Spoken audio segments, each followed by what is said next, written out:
लेकिन मैं जो देकर के आया हूं 19 दिन पीजीआई में, मैं वो सच्चाई आपको बताना चाहता हूं, सदन के माध्यम से उत्तर प्रदेश को बताना चाहता हूं और सदन के माध्यम से अपने सभी माननीयों को भी बताना चाहता हूं कि कोई गलत फहमी में न रहे। हम तो ये कहेंगे, भगवान से प्रार्थना करेंगे कि किसी को कोरोना ना हो। हमारे ही बगल में, अब हम लोगों के बीच नहीं है, स्वर्गीय चेतन सिंह चौहान जी, मैं 13 नंबर बेड पर था और वो 14 नंबर बेड पर थे। अगर नेता सदन सुनेंगे तो आप भी आश्चर्य रह जाएंगे।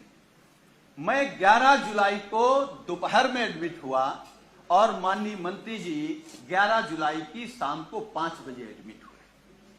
और अब मैं जो कहने जा रहा हूं वो दुर्भाग्य है हमारा भी, माननीयों का भी, और जो लोग अस्पताल में भर्ती हो रहे हैं उनका भी।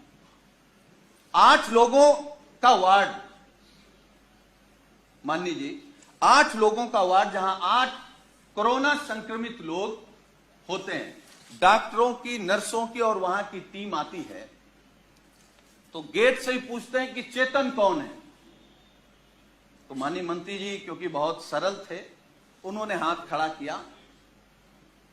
टीम आती है, उन्होंने कहा चेतन आपको कब हुआ कोरोना? तो उन्होंने अपनी बात बताई। तो फिर एक दूसरा स्टाफ बोलता है चेतन क्या करते हो तुम? वो कुर्ता पैजामा में थे, मैं तो पैंट शर्ट में था। खैर, तो माननीय मंत्री जी ने कहा कि मैं कैबिनेट मंत्री हूं। तो एक स्टाफ ने कहा कि कहां के? तो उन्होंने कहा उत्तर प्रदेश सरकार। तो मैं सोच रहा था कि ये लोग कैसे इस बदतमीजी से बात कर सकते हैं, लेकिन मुझे यह भरोसा हुआ कि जब माननीय मंत्री जी ने कह दिया कि मैं उत्तर प्रदेश सरकार का कैबिनेट मंत्री हूं, तब शायद वो चेतन जी कहेंगे या थोड़ा आदर करेंगे। लेकिन ये सुनने के बाद भी जब पीजीआई के स्टाफ ने कहा कि चेतन तुम्हारे घर में और कौन कौन संक्रमित है, तो मुझे गुस्सा भी आया, दुख भी हुआ और सरकार पे भी गुस्सा आया। मतलब सरकार का इतना भी दबाव नहीं है भाई। कैबिनेट मंत्री के बाद कौन होता है? मुख्यमंत्री। तो इसका मतलब उत्तर प्रदेश में केवल योगी आदित्यनाथ जी का सम्मान होगा। अगर शर्मा जी को कोरोना हो गया तो आपके साथ क्या व्यवहार होगा आप सोच नहीं सकते। हम नहीं चाहते, हम तो भगवान से प्रार्थना करेंगे कि आपको नहीं, किसी को ना हो। लेकिन उसके बाद मान्यवर, मुझे जब गुस्सा आया, मैं अपना गुस्सा नहीं रोक पाया, तो मैंने डॉक्टर से कहा कि आप जानते हैं कौन है? चलिए आप नहीं प्रभाव में आ रहे हैं कि ये योगी सरकार के कैबिनेट मंत्री हैं, ये वो हैं जो देश के लिए क्रिकेट खेलते थे। तो उस डॉक्टर ने कहा अच्छा ये वो चेतन है, और ये कहते हुए डॉक्टर और स्टाफ पूरा चला गया। वो 2 दिन तक हमारे बगल में रहे। मतलब वो, मैं ये कह सकता हूं कि जिस घुटन में थे वो माननीय शर्मा जी नहीं महसूस कर सकते। और मुझे जो शब्द नहीं कहना चाहिए, वो कोरोना से हमको आपको छोड़ के नहीं गए, सरकार की अव्यवस्था से हमको आपको छोड़ करके गए। मतलब इतना गंभीर मामला।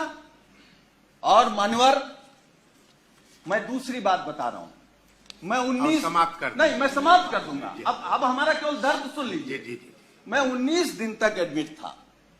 11वें दिन हमारी फिर टेस्ट हुआ, मैं फिर पॉजिटिव आ गया। फिर 4 दिन बाद टेस्ट हुआ, फिर पॉजिटिव आ गया।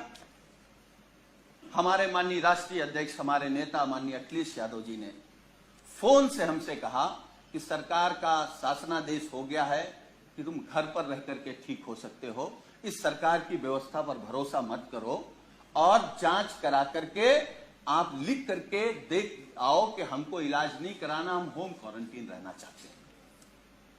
अब मैं वो बात बताने जा रहा हूं मान्यवर आपको। मैंने राष्ट्रीय अध्यक्ष जी से अनुरोध किया कि एक जांच और करा लेते हैं, हो सकता है कि हम निगेटिव आ जाएं। हमारी एक जांच हुई जिसमें मैं पॉजिटिव आया।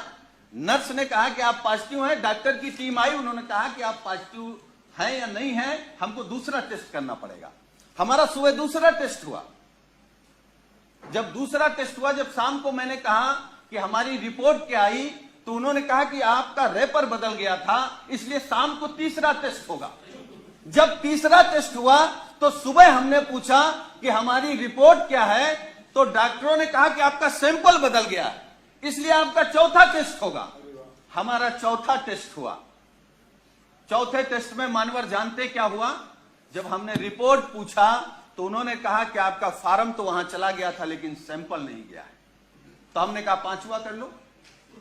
हमारा पांचवा टेस्ट हुआ।